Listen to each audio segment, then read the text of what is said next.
సభాపతి గారికి హృదయపూర్వక నమస్కారం.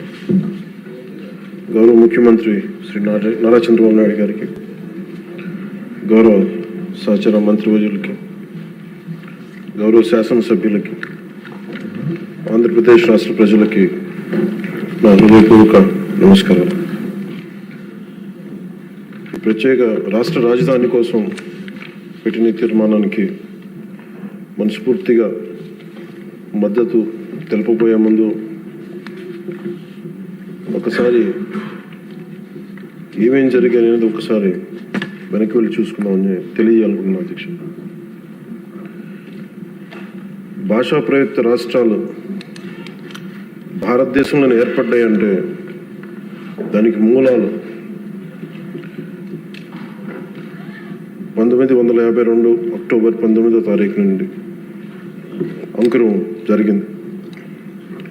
51 సంవత్సరాల వయసులో 58 రోజులు ఆమరణ నిరాహార దీక్ష చేపట్టిన పొట్టి శ్రీరాములు గారి త్యాగ ఫలితం ఆంధ్ర రాష్ట్ర ఏర్పాటు. దానిని ఆధారం చేసుకొని అనేక భాషా ప్రయుక్త రాష్ట్రాలు ఏర్పడ్డాయి. మన దురదృష్టం, అప్పుడు రాష్ట్రం ఏర్పాటు అయినప్పటి నుంచి 1953 అక్టోబర్ 1 కర్నూలు రాజధానిగా ఏర్పడినప్పటి నుంచి ఈ రోజు దాకా ఇంకా మనం రాజధాని గురించి కొట్టుకుంటున్నాం. ఇక్కడ ఉండాలా, అక్కడ ఉండాలా. పొలిటికల్ స్టెబిలిటీ,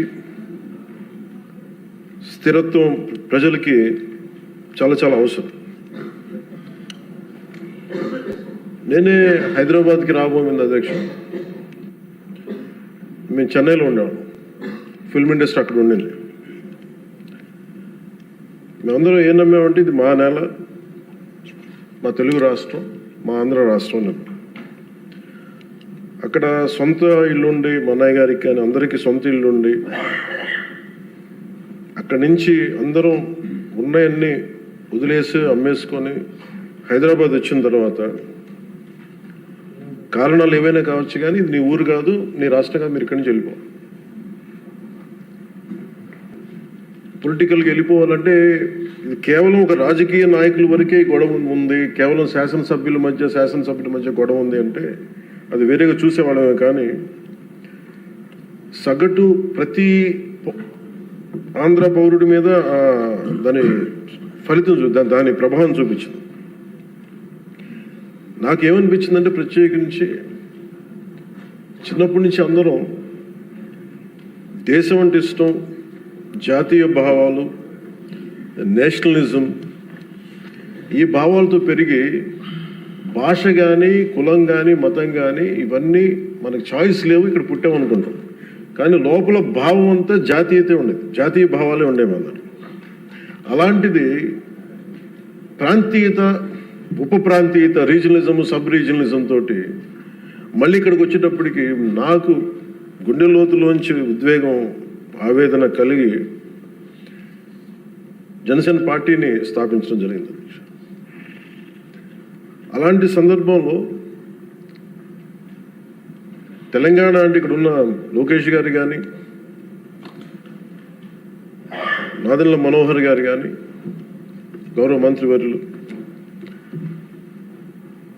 సహచర మంత్రివర్యులు ఇద్దరు కూడా తెలంగాణలో పుట్టి పెరిగినారు. వాళ్ళకి లోపల వాళ్ళు ఆంధ్రాకి వచ్చారు కానీ వాళ్ళ గుండె లోపల నుంచి తెలంగాణను తీయలేం. ఇలా చాలామంది సభ్యులు ఉండొచ్చు ఇక్కడ. నేను మా నాన్నగారు నెల్లూరులో పనిచేసేవాళ్ళు కాబట్టి పుచ్చలపల్లి సుందరయ్య గారు లాంటి వాళ్ళు తెలంగాణ ఉద్యమానికి ఎలా పనిచేశారు ఇవన్నీ మేము ఇప్పుడు చిన్నప్పుడు కథలుగా వింటూ ఉండేవాళ్ళం. సో ఎప్పుడు తెలంగాణ వేరు, ఆంధ్ర వేరు ఎప్పుడు భావం లేదు, తెలుగు నేల అనుకో. కానీ లేదు, మీరు విడిపోయిన తర్వాత సహజంగా ఏం జరగాలి అధ్యక్ష? అప్పుడున్న కాంగ్రెస్ ప్రభుత్వం ఏం చేసి ఉండాల్సిందే, ఇంత నష్టం జరగబోతుంది, ఇన్ని కోట్ల మంది ప్రజలు విడిపోతున్నారు, ఇట్స్ కైండ్ ఆఫ్ పార్టీషన్. ఇలాంటి విభజన జరుగుతున్నప్పుడు ఎలా ఆలోచించి ఉండాల్సింది బాధ్యతగా. అప్పుడున్న కేంద్ర ప్రభుత్వం కానీ, కాంగ్రెస్ లెడ్ యూపీఏ కేంద్ర ప్రభుత్వం కానీ విభజించిన విధానం కానీ, అలాగే మనోహర్ గారు ఆ రోజున సభలో ఆయన సభాపతిగా ఉండి, సభాపతి స్థానంలో ఉండి ఆయన ఆధ్వర్యంలో జరిగిన అంటే మొత్తం పెట్టిన బిల్లు కూడా, the house while rejecting the AP Reorganization Bill 2013, resolves to request the Honorable President of India not to recommend the AP Reorganization Bill 2013 for introduction in the Parliament, as the bill seeks to bifurcate the state of Andhra Pradesh without any reason, basis, and without arriving at a consensus in utter regard to the linguistic and cultural homogeneity and economic and administrative viability of both the regions. The bill also completely ignores the very basis of formation of states of Andhra Pradesh, the first linguistic state created in independent India. దీంట్లో ప్రత్యేకించి మీరు చూస్తే utter disregard to the linguistic and cultural homogeneity and economic and administrative viability. ఇందాక లోకేష్ గారు చెప్తున్నప్పుడు కనీసం ఆఫీసులు కూడా లేవని ఫోటోలు చూపిస్తూ ఉంటే, నేను అప్పుడు ముఖ్యమంత్రి గారిని కలవడానికి వచ్చినప్పుడు ఆయన ఆఫీస్ చూశాను. ఏదో ఇంజనీరింగ్ ఆఫీస్లో కూర్చొని ఆయన చేసే విధానం అంటే ఆయన క్వైట్ ఆప్టిమిస్ట్ కాబట్టి, ఆయన చాలా బలమైన ఆశావాది కాబట్టి, ఇక టెంట్ వేసుకుని మనం చేద్దాం, డెవలప్మెంట్ చేద్దామన్న ముందుకు తీసుకెళ్తా ఉన్నారు. ఇలాంటి సందర్భంలో దీనికి ఒకసారి ప్రజల దృష్టికి కూడా తీసుకురావాల్సింది. అసలు భాషా ప్రయుక్త రాష్ట్రాలు కనుక పొట్టి శ్రీరాములు గారి ద్వారా జరగకుండా కనుక ఉంటే ఏం జరిగి ఉండేదనంటే, ఇది మనందరికీ చాలా చాలా అవసరం. అధ్యక్ష తెలుసుకోవాల్సిన, ప్రజలు కూడా తెలుసుకోవాల్సిన అవసరం అందరికీ ఉంది. ఆంధ్రప్రదేశ్ రాష్ట్రం ఏర్పడకుండా కనుక ఉండుంటే భాషా ప్రాతిపాదికన తెలంగాణ ఈ రోజున మహారాష్ట్రలోని, తెలంగాణ పూర్తి తెలుగు రాష్ట్రం వెళ్ళేది కదా అధ్యక్ష. మహారాష్ట్రలోని నాందేడు, పర్బని, బీడ్, ప్రస్తుతం సంభాజీనగర్ అయిన ఔరంగాబాద్, ఉస్మానాబాద్ జిల్లాలో కొంత భాగం, కర్ణాటకలోని గుల్బర్గా, బీదర్, రాయచూరులో కొంత భాగం కలిసి ఉంది. 1956 అదే భాషా ప్రాతిపాదికన ఈరోజు కేరళ ఏర్పడింది అంటే, మద్రాస్ ప్రెసిడెన్సీ నుంచి మలబార్ జిల్లా, కాసర్గోడ్, ట్రావెన్కోర్, కొచ్చిన్తో కలిసి మళ్ళీ కేరళ రాష్ట్రం ఏర్పడింది. అలాగే ఈ రోజున మనం చెప్తున్న మైసూర్ దీని రాష్ట్రం, బళ్ళారి, కొల్లేగల్ తాలూకా, సౌత్ కెనరా కలిసి కన్నడ మాట్లాడే ప్రజలు కర్ణాటక రాష్ట్రం ఏర్పడింది. బాంబే ప్రావిన్స్, మహారాష్ట్ర, గుజరాత్ ప్రత్యేక రాష్ట్రాలుగా ఆవిర్భవించాయి. తర్వాత పంజాబ్, హర్యానా, అన్ని రాష్ట్రాలు భాషా ప్రయుక్త రాష్ట్రాలుగా మన ఆంధ్రప్రదేశ్ త్యాగంతో నలిగిపోయి ఉనికితో ఏర్పడ్డ తర్వాత తిరిగి మనకి ఒక రాష్ట్రం కావాలి, మనకి ఇది కావాలంటే ఈరోజు రాజధాని లేకుండా ఇన్ని 70 సంవత్సరాల పై, దాదాపు 68-70 సంవత్సరాలు అయినా కానీ, 6 దశాబ్దాలు దాటినా కానీ ఇంకా మనం ఒక రాజధాని లేని రాష్ట్రంగా, ఇంకా సరైన వసతులు లేని రాష్ట్రంగా, ఒక అడ్మినిస్ట్రేటివ్ సౌకర్యాలు లేని రాష్ట్రంగా, ఒక హైకోర్టు సమూలంగా బలమైన హైకోర్టు లేని రాష్ట్రంగా ఇంకా మనం కొట్టుకుంటానే ఉన్నాం. ఇది నిజంగా చాలా ఆవేదన కలిగించేది, చాలా బాధ కలిగించేది. ఒకసారి అనిపిస్తుంది అసలు భాషా ప్రయుక్త రాష్ట్రాల ఏర్పాటుకు లేకుండా ఉండి ఇంకోలా ఉండేదేమో పరిస్థితి అని. మన అన్ని రాష్ట్రాలకి దేశం మొత్తం మీద మనకి జాగ్రఫీలు మార్చి మన జాగ్రఫీని తుడిచిపెట్టేసుకుని అటు ఇటు ఇంకా ఎలా కొట్టుకుంటా ఉన్నాం. ఒక క్యాపిటల్ లేదు, ఇంకోటి లేదు. ఇవన్నీ నేను ఆలోచించే 2014లో బేషరతుగా ఎలాంటి కండిషన్స్ లేకుండా ఒకేసారి కూర్చొని నేను ఎందుకు చంద్రబాబు నాయుడు గారి నాయకత్వం తెలుగుదేశంకి మద్దతు పలికానంటే, ఇది నా దేశం మీద ఉన్న ప్రేమ, నా ఆంధ్రప్రదేశ్ నేల మీద ఉన్న గౌరవం. ఇది ఎందుకంటే ఆయన లాంటి వ్యక్తి ఒక 4 దశాబ్దాల అనుభవం ఉన్న వ్యక్తి, నాయకుడు. ఆయన లాంటి వ్యక్తి చేతిలో ఆంధ్రప్రదేశ్ ఉంటే చాలా బాగుంటుంది. వారు నిర్ణయం తీసుకున్నారు అమరావతి రాజధానిగా ఉండాలి అని. అప్పటికి మనం రింగ్ రోడ్స్ ఇవన్నీ గొడవలు చూసాం. ఎక్కడైనా సరే భూ సమీకరణ అంటే చాలా గొడవలు ఉంటాయి. అలాంటిది 32,000 33,000 పైచిలుకు ఎకరాలు తీసుకుంటున్నప్పుడు 80 to 90% చాలా సజావుగా సాగింది. అది నేను ఆ రోజుల్లో ఉన్నాను. ఉన్నప్పుడు కొన్ని పరిస్థితులు వచ్చినాయి. ఉదాహరణకి ఉద్దండరాయనిపాలెం దగ్గర చాలామంది దళిత కులాలకు చెందిన రైతాంగం వచ్చి నా దృష్టికి వచ్చి ఇట్లా మేము కూడా ఇక్కడే అంటిపెట్టుకున్నాం, మాకు కూడా కొంచెం వేతనం కొంచెం ఎక్కువ ఇప్పించండి, కొంచెం మనకి కాంపెన్సేషన్ ఎక్కువ ఇప్పించండి అంటే అది ఆ రోజున వారి దృష్టికి తీసుకెళ్ళినప్పుడు వాళ్ళకు కూడా న్యాయం చేశారు. ఇవన్నీ చేసిన తర్వాత ఎక్కడో ఒక చోట ముందుకు వెళ్తున్న పరిస్థితుల్లో 1924 ప్రభుత్వం మారింది. ప్రభుత్వం మారిన తర్వాత అసలు దాని మీద ఎంత కక్ష కట్టారంటే అంటే ఈ లోపుల్లోనే దాని మీద చాలా అభాండాలు వేశారు. ఖచ్చితంగా భూమిని తీసుకుంటున్నప్పుడు కొన్ని సమస్యలు వస్తాయి అధ్యక్ష. అయిష్టతో ఉన్నవాళ్ళు ఉంటారు, మొత్తం 100% సంతోషంగా ఎవరు, కానీ మెజారిటీ ప్రజలు మట్టుకు ఇష్టాపూర్వకంగా ఇచ్చారు. అందరూ నాలాగే నేను ఎలా అయితే వచ్చానో మన రాజకీయాల్లోకి మన ఉనికిని కోల్పోయి ఆంధ్రప్రదేశ్కి ఉనికి లేదు, రాజధాని లేదనేది నేను అమరావతి జిల్లా సంబంధించిన రైతాంగం అందరితో మాట్లాడితే చాలా ఎక్కువ శాతం మంది మా ఇష్టం తెస్తున్నాం. ఇక్కడ మేము నేల పోగొట్టుకున్నాం, హైదరాబాద్ పోగొట్టుకున్నాం, మేము ఇస్తాం అని చెప్పి చాలామంది సంతోషంగా ఇచ్చారు. ఇందాక కేశవ్ గారు చెప్పినట్టుగా ల్యాండ్ తీసుకోవాలంటే గొడవలు వస్తాయి. అలాంటిది 30,000 పైన ఎకరాలు తీసుకుంటున్నప్పుడు ఎక్కడా కూడా ఎలాంటి ఇబ్బంది లేకుండా, గొడవలు లేకుండా, కేవలం సామరస్యపూర్వకమైన చర్చల ద్వారా అంటే ఓన్లీ ఆ చర్చలు కూడా దేనికి సంబంధించి మాకు ఎంత కాంపెన్సేషన్ ఉంటే మాకు ఎటువంటి దానివల్ల గౌరవ మంత్రి నారాయణ గారి ఆధ్వర్యంలో చాలా సానుకూలంగా సాగింది. పరిస్థితులు ఏమైనప్పటికీ 1924 మధ్యలో ప్రభుత్వం రాలేకపోయింది, ఆ రోజునున్న ఆ ప్రభుత్వం రాలేకపోయింది. వచ్చినప్పటి నుంచి అసలు ఎలాంటి గొడవలు జరిగినాయి అంటానికి చాలా మీకు ఎంత బాధ కలిగించే అంశాలంటే ఇంట్లో నుంచి బయటికి రాని ఆడవారు అసలు బయటికి రావాలంటే ఆలోచించేవాళ్ళు. అలాంటి ఆడపడుచుల మీద కష్టం, శారీరక శ్రమ తప్ప వాళ్ళ ఒంటి మీద వాళ్ళ శారీరక శ్రమ తప్ప ఇంకేమీ తెలియని వీళ్ళందరూ ఇష్టంతో పొలాలు ఇస్తే ఈరోజు ఇక్కడ రాజధాని లేదు, ఇక్కడ ఉండదు అనే ఒక గత వైసీపీ ప్రభుత్వం చేసిన దీనికి నాకు జనసేన పార్టీ కార్యాలయానికి వచ్చి ఆడపడుచులు ఎలా దెబ్బలు కొట్టారు, పోలీసులు ఎలా కొట్టారు అనేది నాకు ఇది వివరించే దృశ్యాలు అధ్యక్ష. అలాగే ఎలాగ వీళ్ళని వచ్చి ఎన్ని రకాల కష్టాలతో ఉన్నాం, మాకు ఏం చేస్తున్నారు అనేది మా జనసేన పార్టీ ఆఫీస్ దృష్టికి తీసుకొచ్చారు.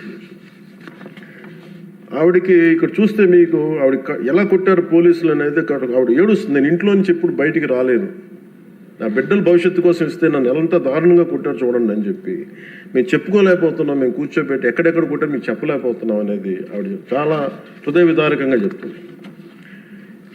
ఈయన పాపం పనిచేసుకున్న రైతే, ఆయన మాకు ఎందుకు కాంపెన్సేషన్ ఇవ్వట్లేదు అని అమరావతి గురించి ఎందుకు మీరు కంటిన్యూ చేయారంటే ఆయన మీద దాడి చేసి రిపీటెడ్గా ఆయన కొట్టింది ఆయన చూపిస్తున్నారు.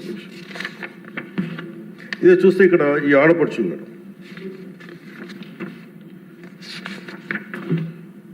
నేను వీళ్ళకి మద్దతుగా వెళ్తే అధ్యక్ష మొత్తం ముళ్ళ కంచెలేసి కూర్చోబెట్టాను పోలీసులతో. ఈరోజు చూస్తున్న అమరావతి కానీ ఈరోజు చూస్తున్న ప్రాంతం కాదు, ఒక యుద్ధ వాతావరణం ఉండేది, గుబులు వాతావరణం ఉండేది.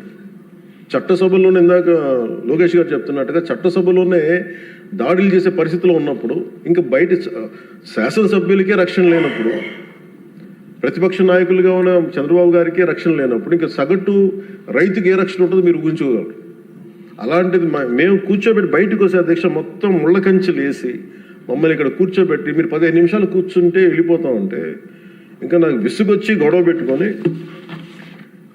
మీరు వదిలితే వదలండి, లేదంటే మీరు కంచెల నుంచి ఒళ్ళు చిరిగిపోయినా ముందుకెళ్తామని చెప్పి ఆ పొలాల మధ్యలో నుంచి వెళ్తే అప్పుడు కూర్చోబెట్టి గొడవ పెట్టుకుంటే పోలీసులు వెళ్తే వాళ్ళందరూ చెప్పుకున్న బాధ అధ్యక్ష, వాళ్ళ ఏడుపుల అధ్యక్ష, పాపం ఈ రైతులు కన్నీళ్ళు చాలా ఇవన్నీ ఆవేదన కలిగించింది. ఈ అబ్బాయి అయితే ప్రత్యేకించి నోటి మాట కూడా రాదు అధ్యక్ష. ఈ అబ్బాయికి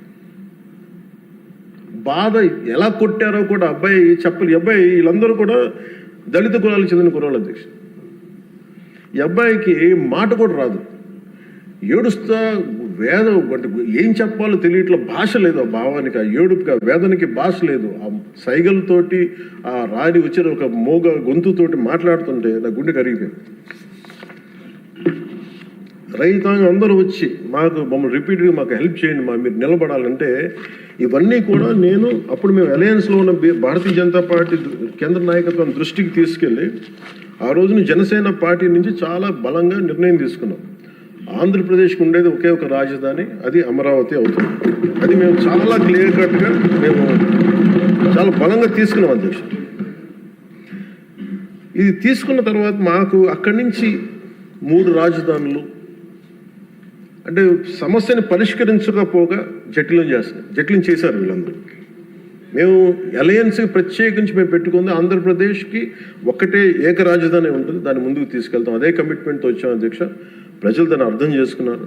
మనస్ఫూర్తిగా దీనికి 164 సభ్యులతోటి ఎన్డీఏ కూటమిని గెలిపించారు. ఈ రోజున మేము ఆ మాట నిలబెట్టుకునే భాగంలో ఒక అడుగు, బలమైన అడుగు పాదముద్ర పడింది అధ్యక్ష. ఇది చట్టసభల్లో ఇచ్చే మాట జస్ట్ ఒక సింపుల్ ప్రామిస్ కాదు, ఏదో చేస్తాం అలా కాదు. చట్టసభలో ఇచ్చే మాట ఇట్స్ కమిట్మెంట్, అంటే వాగ్దానం అధ్యక్ష. ఏదో ఇచ్చాం కదా మాట అలా కదా, ఇది వాగ్దానం అనే పదమే వాడతాం. వాగ్దానం అంటే మేము కష్ట నష్టాలు వచ్చిన commitment is what transforms a promise into a reality. This is what set by Lincoln. Commitment ఉన్న చోట కన్సిస్టెన్సీ ఉంటుంది.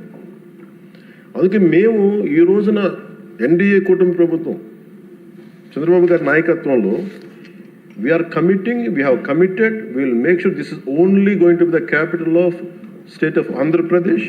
We will take it forward.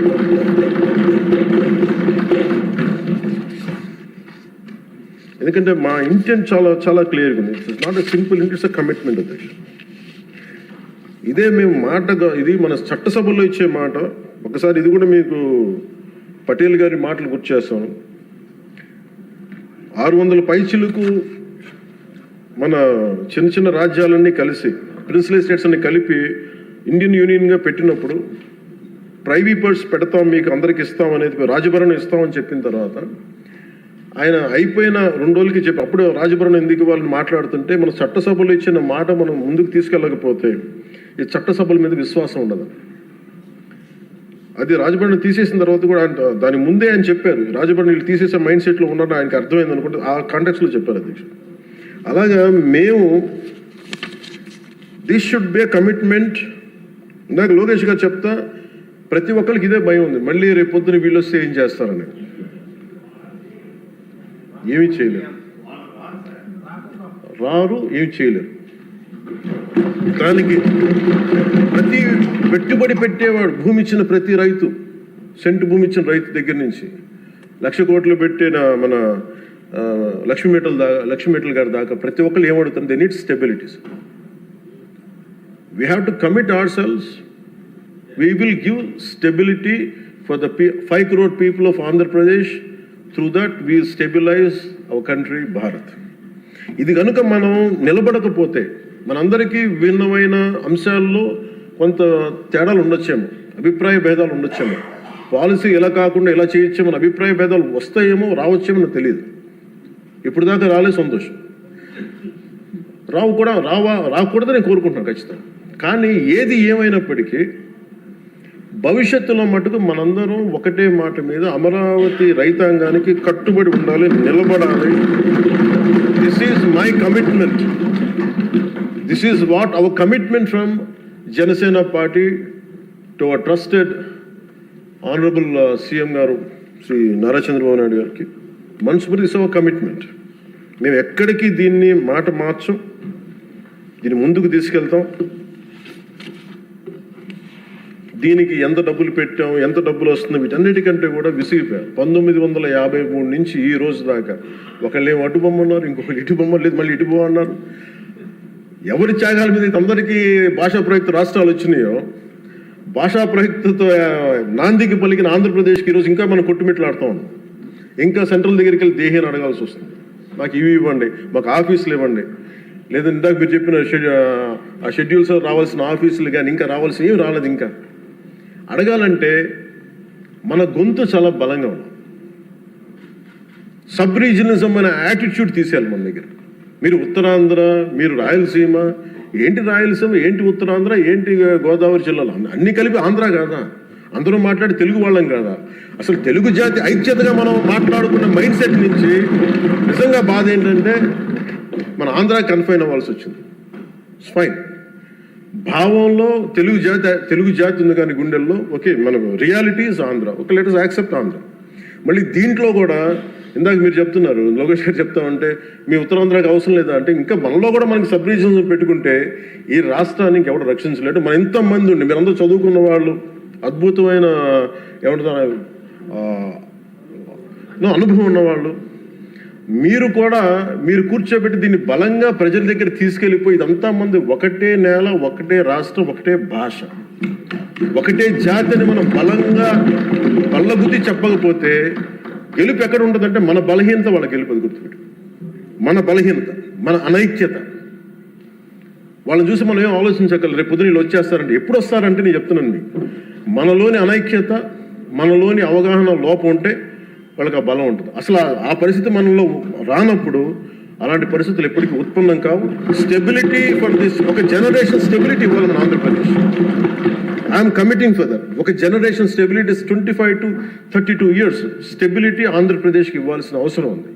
ఇది ఈ రోజున ఇక్కడ ఉన్న వాళ్ళు ఎవరు కూడా అధ్యక్ష, ఎవరికి డబ్బులు అవసరం లేదు, ఎవరి పనులు వాళ్ళకు ఉన్నాయి, ఎవరి జీవితాలు వాళ్ళకు ఉన్నాయి, ఎవరు వ్యాపారాలు వాళ్ళకు ఉన్నాయి. నా ఫిల్మ్ యాక్టింగ్ కెరీర్ ఉంది, నాకు ఇవన్నీ నాకు దీంట్లో నాకు లబ్ధి పొందేది నాకేం అవసరం లేదు. కానీ నా భవిష్యత్తు ఒక్కసారి స్టెబిలైజ్ అయిన తర్వాత మేము తెలంగాణ నుంచి తిరిగి ఇది మీకు సంబంధం లేదని అనుకున్నప్పుడు ఈ బాధ ఇంకెవరికి రాకూడదని అనుకున్నాం అధ్యక్ష. స్టెబిలిటీ పోగొట్టుకు డీస్టెబిలైజ్ అవ్వకూడదని ఒక వేదంతో ఈ రోజున అన్నీ వదులుకొని, తిట్లు తిని, ఇంట్లో ఆడబిడ్డలను తిట్టించుకొని, ఇంట్లో నా భార్యని తిట్టి, బూతులు తిట్టి, ఇంతమంది అందరి మీద కేసులు, మన పార్టీ వ్యక్తుల మీద కేసులు పెట్టి, అటెంప్ట్ టు మర్డర్ కేసులు పెట్టించుకొని, ఇవన్నీ చేయాల్సిన అవసరం లేదు. కానీ ఎందుకు చేస్తున్నాం అంటే we want to make sure criminalization into politics can not be tolerated, will never be tolerated. మీ చట్టసభల్లోనే కూర్చొని మేము దాడులు చేస్తాం, ఇష్టారాజ్యంగా కొడతామంటే మేము కూర్చోబెట్టి కామ్గా ఉండే వ్యక్తులు అయితే కాదు. మనందరం ఇవ్వాల్సింది కూడా చాలా బలంగా, we are here to give solid stability for Andhra Pradesh. తద్వారా పెట్టుబడులు చాలా బలంగా వస్తాయి. అది నేను ఆంధ్రప్రదేశ్ ప్రజలకి ఈ సభాముఖంగా సభాపతి గారి ద్వారా నేను చెప్పదలుచుకున్నాను. చంద్రబాబు నాయుడు గారి దగ్గర నేను ఒకటే చూశాను అధ్యక్ష. నేను ఎక్కడ చెన్నై నుంచి వచ్చాను, నేను హైదరాబాద్కి ఎర్లీ 90s వచ్చాను. 90s వచ్చినప్పుడు నాకు పుస్తకాలు చదివేటప్పుడు నాకు లీ క్వాన్ యూ గురించి తెలుసు. Founder president city state of Singapore. మేము చూస్తుండగా హైదరాబాద్ రూపురేఖలు మారిపోవడం నేను ప్రత్యక్షంగా చూశాను. మేము తిరిగిన మాదాపూర్ కొండల్లో కానీ, లేదంటే ట్రెక్కింగ్కి వెళ్ళిన కొండల్లో కానీ అసలు ఏమి రాదు, ఏం జరగదని, ఈ కొండల రూపురేఖలు మారిపోతాయా అనేది చాలా ఆశ్చర్యంగా అనిపిస్తాయి. మేము చూస్తుండగా రోడ్లు వెడల్పోయినాయి. అసలు ఇంత రోడ్లు జనం లేరు కదా, ఇంత రోడ్లు దేనికి అనుకునేవాళ్ళం. అంటే 4 కార్లే కదా, 10 కార్లు వెళ్తాయి. బట్ ఆయన అందరినీ అప్పుడు పేపర్లు బాగా చదువుతుంటే మాకు అర్థమయ్యేది. ఆయన అందరూ అంటూ ఉండేవాళ్ళు మాటలు, ఏంటి వరల్డ్ బ్యాంకుతో కుమ్మక్కైపోయి చేశారంటే అది ఈజీగా ఉంటుంది ఆ మాట అనేయటం. కానీ దాని విలువ ఈ జనరేషన్ అనుభవిస్తుంది. ఒక పొలిటికల్ లీడర్ నెక్స్ట్ ఎలక్షన్స్ గురించి ఆలోచిస్తారు.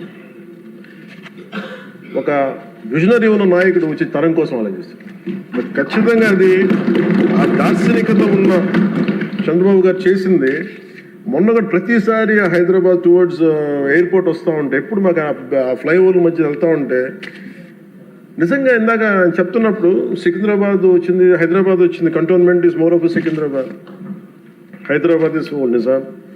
But Cyberabad it's one man's creation. అది మనం యాక్సెప్ట్ చేస్తే అది మనకి చాలామందికి అది నచ్చకపోవచ్చు, కానీ ఒక రియాలిటీని యాక్సెప్ట్ చేస్తే ఎందుకంటే అది కూర్చోబెట్టి ఆయన కూర్చొని డిజైన్ చేశారు. ఒక కాన్సెప్ట్ చేసి దాన్ని ఇంతమందితో ఇబ్బంది పడి అందరి చేత మాటలు అనిపించుకొని ఒకసారి రోల్ చేసిన తర్వాత దాన్ని ముందుకు తీసుకెళ్ళిన తర్వాత అది దాన్ని ముందుకు తీసుకెళ్ళడం ఎవరికి ఫస్ట్ ఎవరు పెట్టగలరు? అన్ని కష్టాలను అధిగమించి అందరి చేత మాటలు అనిపించుకొని ఎవరు పెట్టగలరు? That credit goes to Honorable CM Sri Chandrababu. We wholeheartedly acknowledge your efforts, sir. We wholeheartedly acknowledge your vision. My commitment to you is that we will stand by. మీరు అక్కడ హైదరాబాద్కి ఎంత కమిటెడ్గా చేశారో ఈ రోజున పెట్టుబడులు వస్తుంటే మన అమిత్ షా గారితో గౌరవ హోంమంత్రి అమిత్ షా గారితో మాట్లాడుతున్నాం మన మధ్య ఢిల్లీ వెళ్ళినప్పుడు. ఆంధ్రప్రదేశ్ చాలా చాలా రాష్ట్రం దేశంలోని అన్ని రాష్ట్రాల కంటే కూడా ఎక్కువ పెట్టుబడులను ఆకర్షిస్తుంది. దీని ఫలితాలు మీరు ఇంకొద్ది ఇప్పుడు కనిపించకపోయినా కానీ భవిష్యత్తులో మీకు చాలా అద్భుతమైన స్టేట్ కింద వస్తుంది అని చెప్పి మన అందరికీ మనస్ఫూర్తి వారి అభినందనలు తెలుసు. అలాగే ఈ రోజున కూటమి ప్రభుత్వం అధికారంలోకి వచ్చిన వెంటనే అమరావతి రైతులకు ఇచ్చిన మాట నిలబెట్టుకుంటూ రాజధాని నిర్మాణ ప్రక్రియను పునఃప్రారంభించాం.